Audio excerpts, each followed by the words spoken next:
Hello, welcome to the Moon Scarab channel. My name is Ramon. This video is a VR to a tag that the awesome Kelly Bear posted recently on her channel, in which has been very nicely received with so many replies, and I want to reply as well. The tag's name is 54321 Tarot. In it, you will reply using the following tarot-related prompts: 5 tarot decks, grouped or not with any theme, 4 tarot-related books, 3 tarot spreads, 2 tarot habits or paraphernalia, and 1 piece of tarot advice or a card that you wish to embody and why. As a bonus 5, you will tag 5 other people to participate in this challenge. I was tagged by my awesome friend Simon from the Hermit's Cave and our fantastic Robin from Toadstool Tarot. On the description below, I will tag 5 other people to join us with their responses. Without further ado, these are my choices. Let's get started. All right, so we're going to start with the 5 decks. The common theme between these 5 decks for my collection is that these are decks that are atemporal. What does atemporal mean? It means that it's not affected by time. It doesn't have any relation to time. In simple words, they're timeless. So when you take a look at the decks, you can't place it at any specific time. It can be in the past, it can be in the future. It has no time at all. I have decks that are medieval themed. I have other ones that are very futuristic. I have a combination of different time periods, but these 5 decks that I'm going to show you, they have no relation to time. Now, it was very difficult because I have other ones which are really great as well, but I needed to narrow it to 5 of them only. So we're going to start with this one. This is the Lifeline Tarot by Thomas from the Hermit's Mirror. I love this deck for a lot of different reasons. I love the size. It's playing card size. The quality is amazing, but the concept behind the deck is unique. So what he does is he strips down the images from the Rider-Waite-Smith deck into a simple continuous line. So let's take a look. The quality is amazing. It's playing card quality. It's bridge size 2 1/4 by 3 1/2, 310 GSM. And it's so soft, it glides. So let's take a look. Look at that, the full. It's a continuous line, and you can see clearly all the different elements of the full. Simple, elegant, but effective at the same time. The Magician.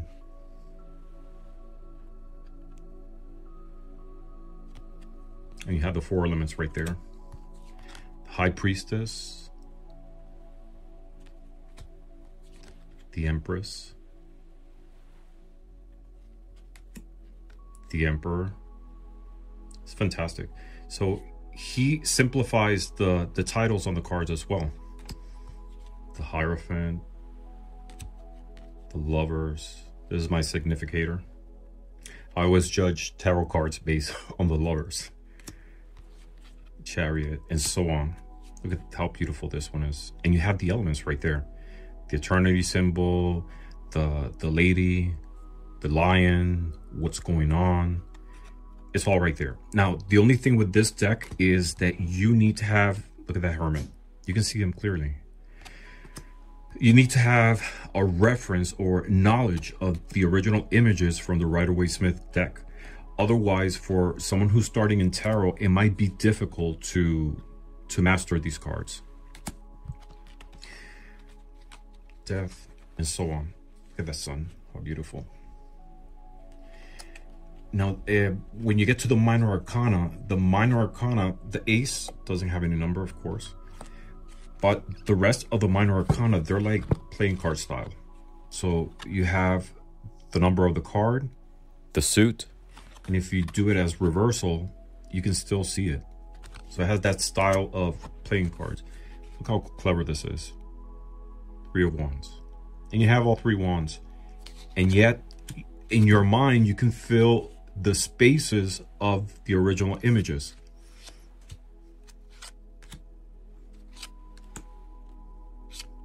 They're awesome. I love this deck.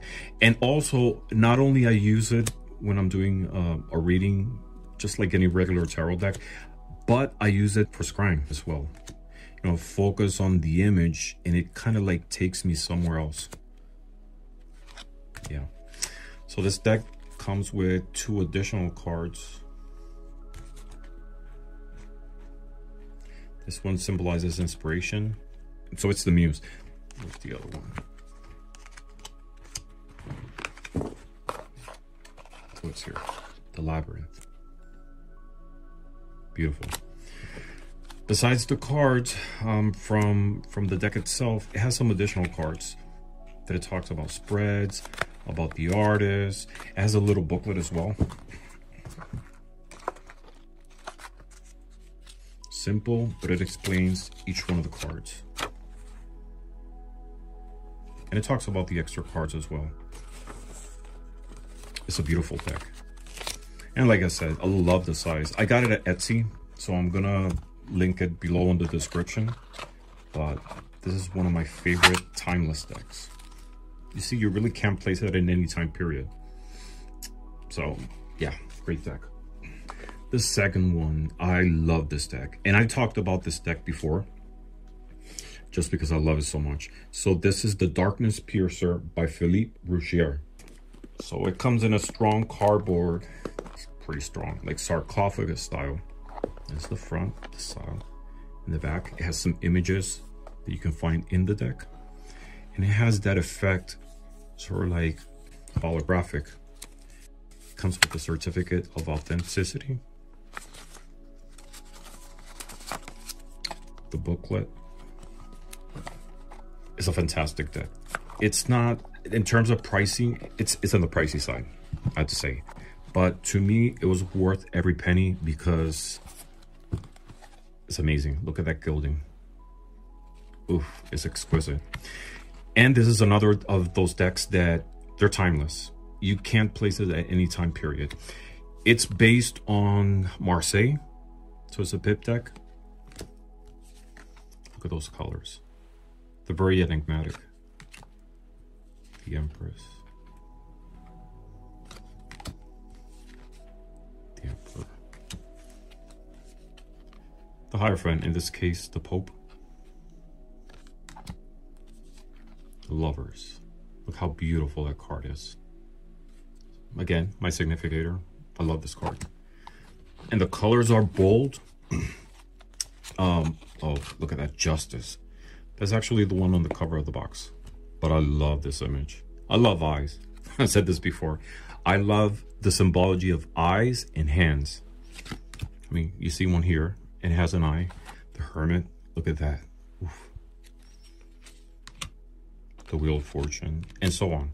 So it has that look of, I don't know, organic and mechanical and primitive at the same time. It's amazing. I just get spaced out because how exquisite the images are. The Tower, look at that. Yeah. Seven of Swords. Look how powerful that card is. Yeah, so another of my favorite decks, a timeless deck.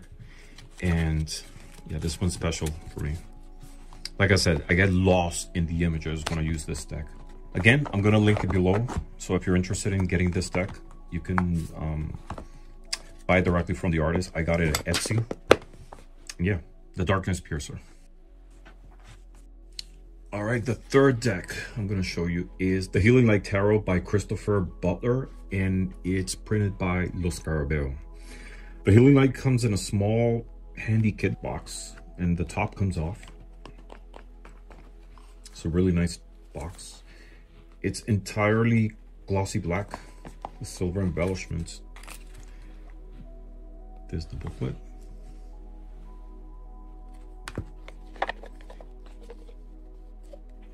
And the imagery of these cards are very dramatic and bold without being brash. Each card features a mandorla.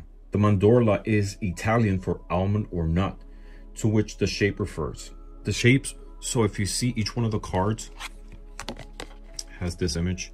So it's two circles, and the idea behind the images is that the focus point of the message of the card is within the mandorla, which is the shape. Look at that fool. He's joyful, he jumped already, and he can't wait to get to the bottom and explore the world.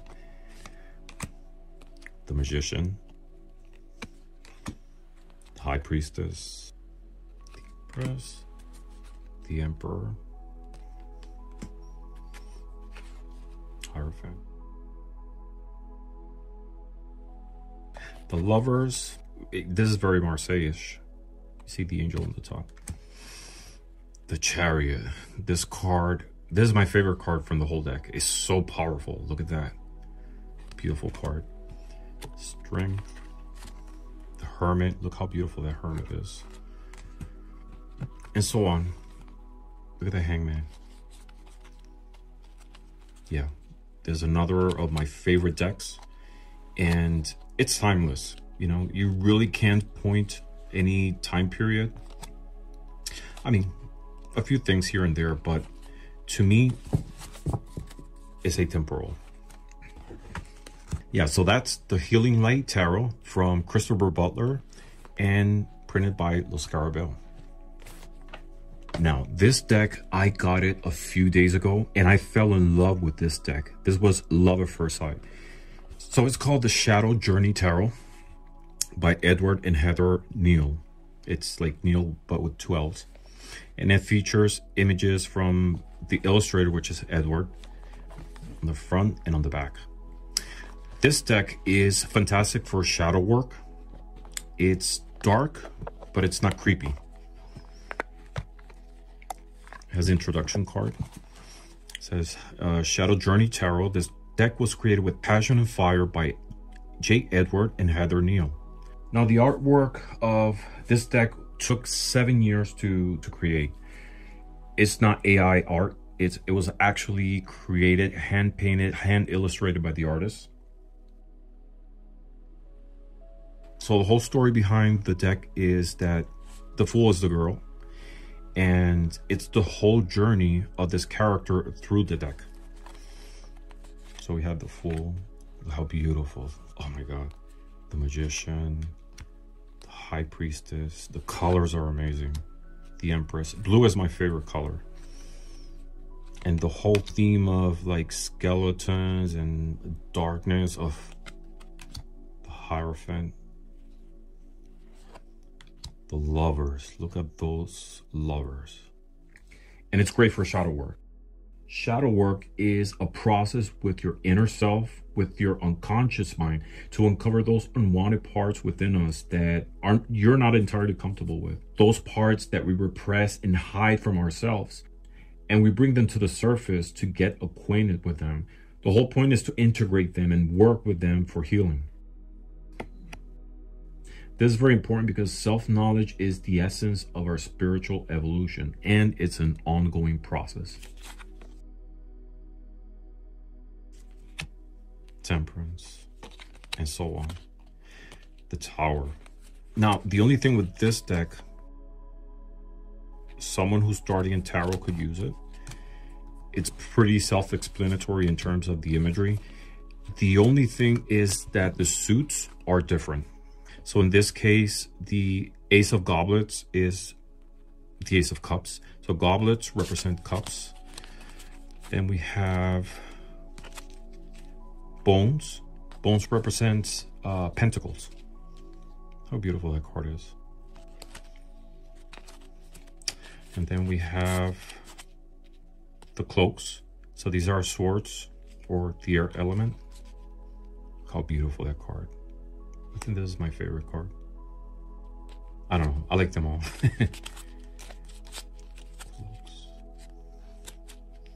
And candles. Candles are wands.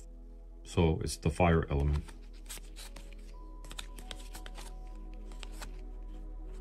It's really elegant. And like I said, it's dark, but it's not creepy. At least for me, it's not creepy.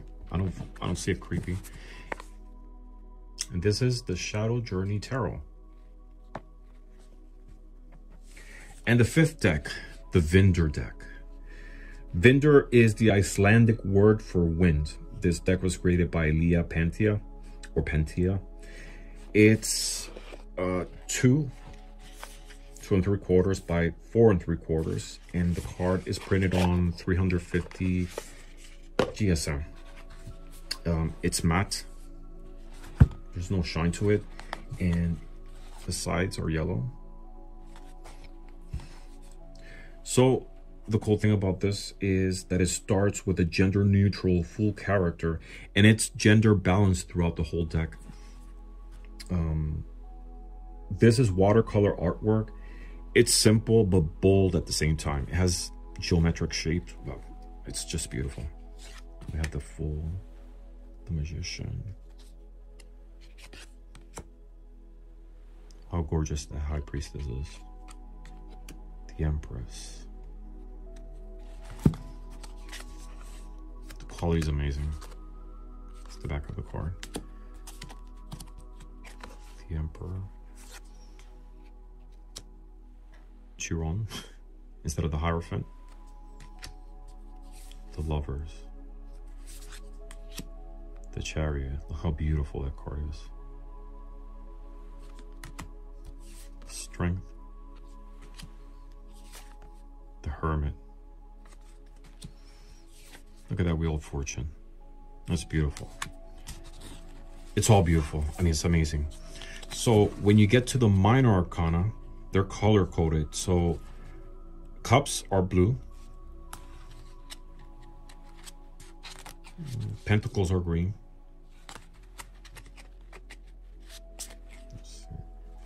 Swords are yellow. Beautiful. And wands are red. So that's my 5th atemporal deck. To me, I consider this timeless. Because of the simplicity, but it's a beautiful deck. I had this, I bought this, when was it? About 2 years ago. Very hard to find, it's out of print. But I was lucky enough, I got it on eBay, used, pre-owned, but I was so happy to get it. There's actually a 3rd edition is coming out very soon. So I'm gonna link it below in case you're interested in getting this deck. All right, so the next prompt is 4 books. And I'm going to start with this book, which I recently got. This was a book that I saw from Simon, my dear friend Simon from the Hermit Cave. I'm actually doing a video on animals on tarot, and I reached out to him to ask him about a specific image. It was the Queen of Pentacles. And my question was, if at the lower right side of the card, is that a rabbit or a hare? So some tarot book says that it's a rabbit. Others say that it's a hare. So he referred me to this book. He actually kindly answered the question based on the book. My personal opinion, it looks like a hare anatomically, but it could also be a rabbit. So to me, it's both. It's up to your interpretation. What do you think it is? So the cool thing about this book, it's called The Ultimate Guide to the Rider-Waite Tarot by Johannes Fiebig and Evelyn Berger. It was published by Lifeline in 2013. So this book is more as a quick reference to the cards. So if you see, for example, for the High Priestess, it tells you the meanings of a lot of the different details in each one of the cards, the colors, the symbology, everything related to the card.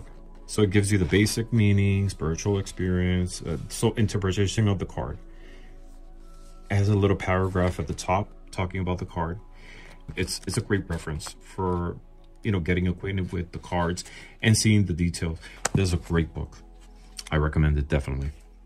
Now, the second book that I'm going to show you, this is The Classical Tarot by Stuart Kaplan. This was the first book that I got when I started in tarot. I didn't specifically look for this book. One day I was at a thrift store and it seemed like an overall good book to start with, but it's not a book for someone who's starting with tarot. It's very scholarly. It gives you a lot of great information about the history of tarot. It goes into Kabbalah, the association of tarot and Kabbalah. And it gives you, on each one of the cards, a description of what's on the card. Again, this is Marseille. And the meaning. This book was printed in 1979. I was looking for this book online, and for the life of me, I couldn't find the exact title of this book under Stuart Kaplan. I discovered actually today that this is the British version or the European version of the book. The book is called Classic Tarot, I think it is. I'm going to link it below, but I definitely recommend it if you want to dive deeper into the history of tarot. And like I said, it's association with Kabbalah. Now, this book is not directly about tarot, but it's strongly associated with it. This is Pamela Coleman Smith, The Untold Story. This is also by Stuart Kaplan, but with collaboration by Mary Greer, O'Connor, and Boyd Parsons. This is textbook size. I think I paid like $35 for this book on Amazon, brand new. But it's an amazing compendium of Pamela Coleman Smith, her life, her as an artist, other works that go beyond tarot. Fantastic. It's a fantastic book. So this was published by US Games, and it has artwork, sketches, personal documents, correspondence, portraits, and photographs. She was an amazing artist. These are things you really can't see in museums, so it's worth getting if you want to learn a little bit more about the artist behind the RWS. Actually, the reason I'm pointing out this book was in relation to that question that I had. Let me see if I can find it. So I wanted to see, I came across this image, and I wanted to see how Pamela Coleman Smith drew anatomically a rabbit. So rabbits have a shorter ears, hares have a longer ears, but this right here says baby rabbits, and it has longer ears. So I went back to this book just to see if I can find an image to associate it and try to clear myself with if it was a rabbit or hare. To me, it's both. It's immaterial. But it's a great book. It's definitely worth every penny. If you're serious about tarot, RWS specifically, and you want to learn more about Pamela Coleman Smith, this is a fantastic book to get. Pamela Coleman Smith, The Untold Story, published by US Games. Now, the fourth book that I want to show you, again, this one's not directly associated with tarot, other than it was written by Arthur Edward Waite. It's called The Occult Sciences. So we have white magic, black magic, alchemy, astrology, Kabbalah, divination, and within divination, which is my favorite part of the book, which is the reason I got it. We have different types of divination. So we have Iromancy, Electromancy, Cladomancy, which is the one that I was actually researching on because I practice Cladomancy. But this talks about the original version of Cladomancy, which was a combination of using a key and the Bible. And it was a practice that was done during the time that the sun or the moon were in Virgo, which, by the way, the sun is right now in Virgo, and I think it's going to be on Virgo till October 18th. Yeah, so this is a good time to practice Cladomancy. It's a great read if you're interested in learning a little bit more about other forms of divination other than tarot. All right, so the next prompt is 3 spreads. And for this one, I have to turn the camera so you can have a better view. Okay, so I'm going to share with you 3 spreads I use on different situations. These are tarot spreads, but I've used them too with Lenormand, playing cards, oracles, and runes. The first one is a 3-card spread. The 3-card spread is a popular spread. People assign different meanings to the cards like past, present, future, situation, obstacle, advice, mind, body, spirit, embrace, accept, let go, strength, weaknesses, advice, problem, cause, solution, etc. It's infinite the amount of values that you can assign to these 3 cards. I use the 3-card spread simply as if I'm reading a comic book, always from left to right. Each card is a scene in the message. It's like reading a visual story. I also consider the direction of the characters in the cards as part of the reading. So each card is not independent from one another, but it's a continuous sequence. So I use this spread on a daily basis. On occasions, when I have a deeper question, I use 5 cards, but normally it's 3. It's a simple spread with a powerful deliverance. So I'm going to share with you a personal story. Today I woke up sort of down. I think it was just a combination of feeling exhausted from work, everyday's life pressures, and I guess that because I just turned 50, my hormones are changing, and I'm feeling sometimes more often than not with a sense of melancholy. As we all know, when we're under the spell of sadness, depression, or just feeling down, our vision and approach to things is very different. So I pull my cards and I ask, what is the energy of today? And how should I handle this energy? What's the advice to move on from these weird feelings that I'm experiencing to a more positive place? And I did my simple 3-card reading, and this is what I got.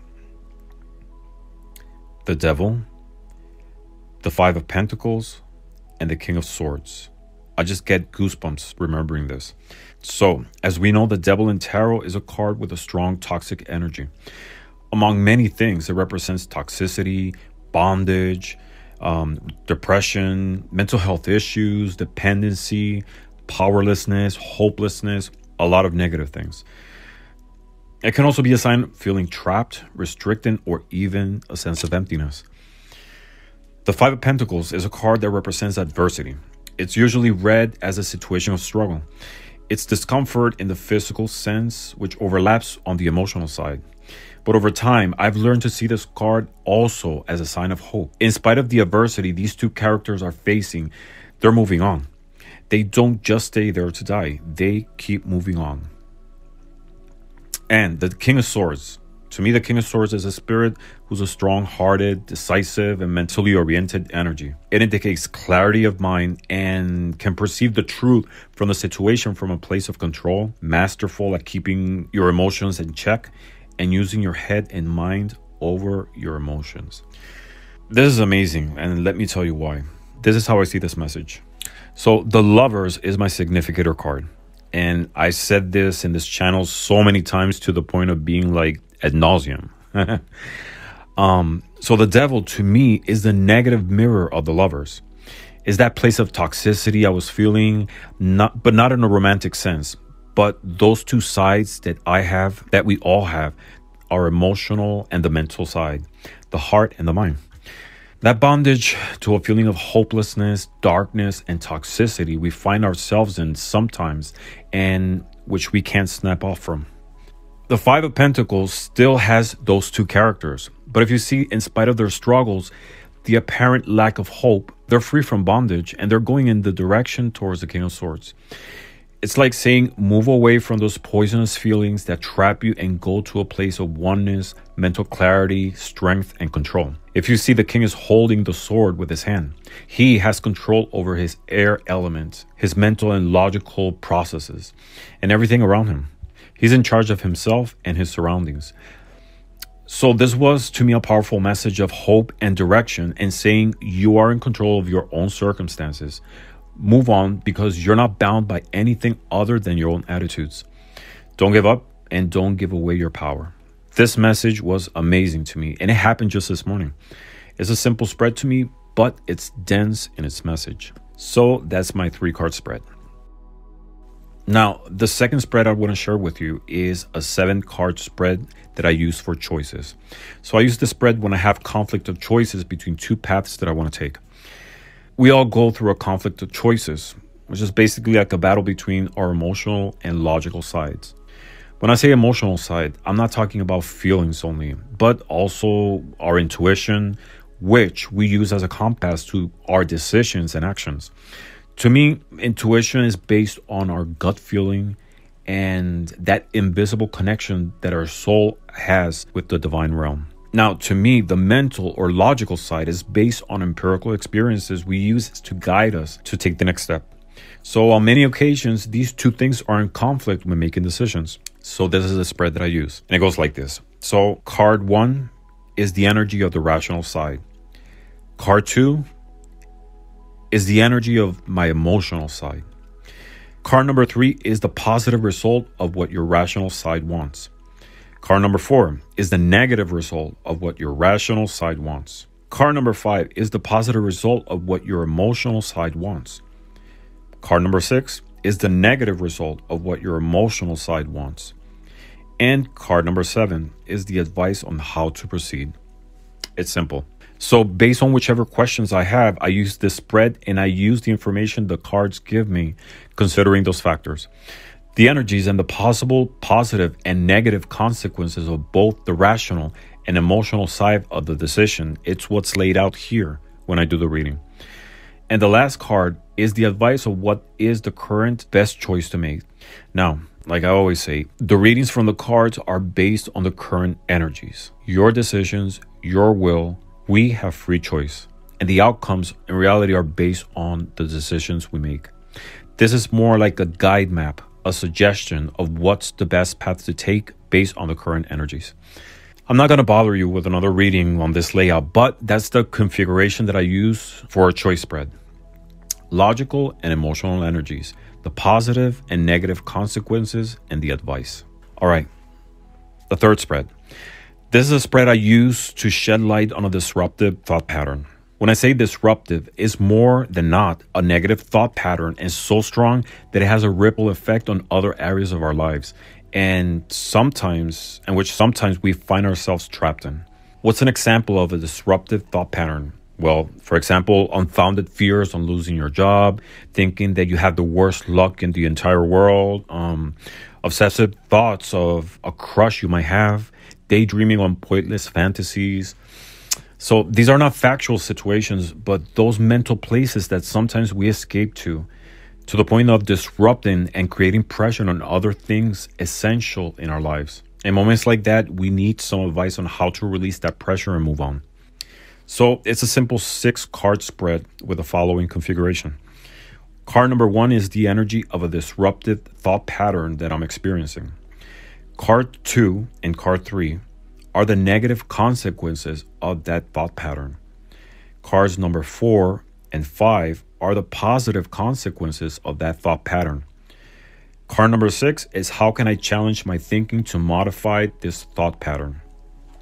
Now you might think, if this is a disruptive thought pattern, how is it possible there are positive consequences? There are positive consequences because at the end you want to change that thought pattern to a positive outcome. So cards 4 and 5, they give you the possible consequences, the possible positive consequences of what that thought pattern can bring to you. Remember, there's always something positive behind everything that's negative. And again, this is all based on the question and the situations, and all readings will lead to a message to help you clarify these issues. So these are my 3 spreads. These are 3 other spreads that I use. I'm not big in spreads and elaborate spreads. I just like practical spreads, and these are the ones that I use the most on different moments. Now, let's talk about 2 habits. So one of them is, how do I clear energies on my divination tools? So when I get a new tool, either a brand new deck I purchase, a pre-owned one that comes into my collection, or a divination tool that I created myself, I present them to my higher powers. I have a group of spiritual guides that I connect with when I'm doing my readings. I have a video on the topic of presenting and cleansing your divination tools, and I'm going to link it here if you're interested in the topic. But furthermore, every time I do a reading, I knock on my deck to clarify the energies of the deck. I do it with all divination tools, but in this case, with cards the most. We all have our own rituals for charging and clearing energies of our tools. To me, this one works flawlessly. When I started in divination, I researched on which was the best and correct way to clear your decks from any energy. I realized soon after that there's no right or wrong way to do it other than what works best for you. To me, this technique is very practical because, for example, if I'm not at home, I don't have to do other elaborate rituals to clear the energy of the deck. I don't have to wait for the next lunar cycle or wait 7 days with salt to clear the deck, etc. This is the method that works for me. It comes down to intentions and how you connect best with your methods, and this one works great for me. So if I'm doing a reading, I knock 3 times first before using it, and then I do the reading.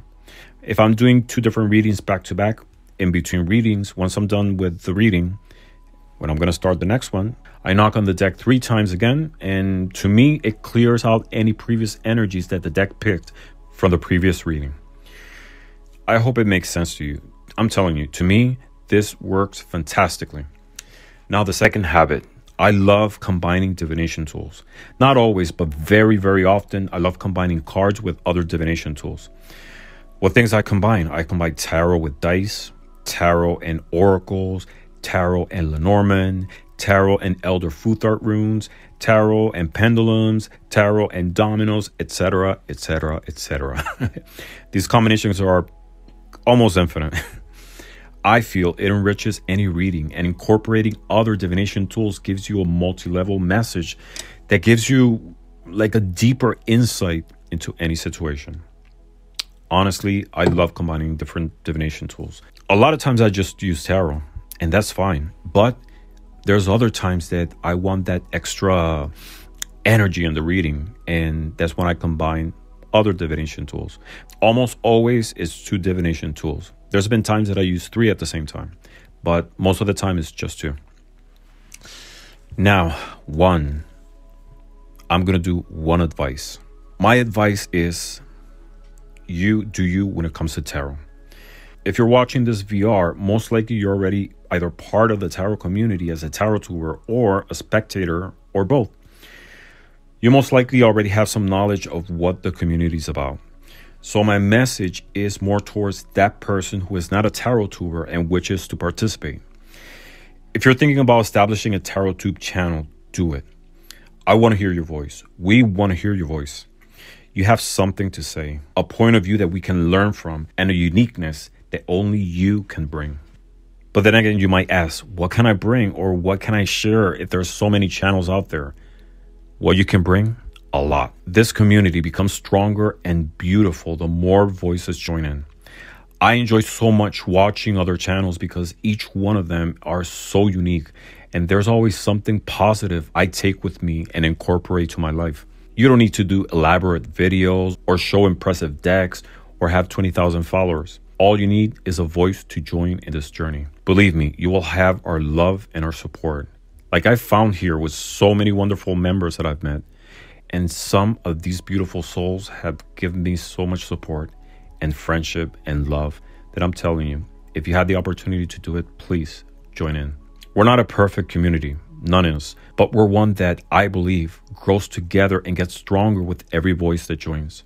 So yeah, I want to hear you. I want to hear what you have to say, and you do you, okay? So my advice is don't think too much about it. Bring your voice and join us. So this is my VR, and as a bonus 5, I'm going to tag 5 tarot tubers to participate in this VR. I think it's fun. I was so excited to put this together, and actually watching other people's videos. Thank you, Kelly Bear, for putting together this tag, and thank you for everybody who's participated so far. And please, and I would love to hear other people's choices on this tag. All right, so as always, thank you very much for watching, and blessings to all. If you like this video, please give us a thumbs up, leave us a comment, and share it with someone who might benefit from it. And click the subscribe button for more future videos about tarot, divination, and other esoteric topics.